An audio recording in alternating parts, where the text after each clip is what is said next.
समाचार में एक महत्वना समाचार गीर सोमनाथ सामे આવી રહ્યા છે। तो गीर सोमनाथ પોલીસના બેડામાં મોટો ફેરફાર। એસપીએ 140 પોલીસ કર્મીઓની કરી આંતરિક બદલી। વેરાવળ ફાયરિંગ કેસ બાદ પોલીસ બેડામાં હલચલ। પોલીસ વિભાગમાં બદલીઓથી ચર્ચાનો માહોલ ગરમાયો। એસપીના નિર્ણયથી પોલીસ કર્મીઓમાં સતર્કતા। વિભાગીય કામગીરી સુધારવા મોટો નિર્ણય લેવાયો। एक महत्वना समाचार गीर सोमनाथ सामे આવી રહ્યા છે। तो गीर सोमनाथ जिला पुलिस विभाग में मोटा फेरफार કરવામાં આવ્યા છે। जिला पुलिस वड़ा द्वारा जिला में फरज बजावता 140 पुलिस कर्मियों की आंतरिक बदलीना आदेश કરવામાં આવ્યા છે।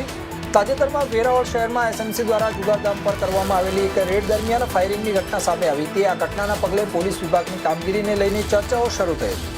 त्यारबाद गीर सोमनाथ एसपी द्वारा पुलिस बेड़ा में एक मोटा फेरफारो करवामां આવ્યા છે। હવે ફરી એકવાર 140 पुलिस कर्मियों की आंतरिक बदलीना आदेश थता પોલીસ વિભાગમાં હલચલ જોવા મળી રહી છે। આ બદલીને કારણે પોલીસ કર્મીઓમાં ચર્ચા અને સતર્કતા વધી છે। વિભાગીય કામગીરીમાં વધુ પારદર્શિતા અને અસરકારકતા લાવવાના હેતુથી આ ફેરફારો કરવામાં આવ્યા હોવાનું માનવામાં આવી રહ્યું છે।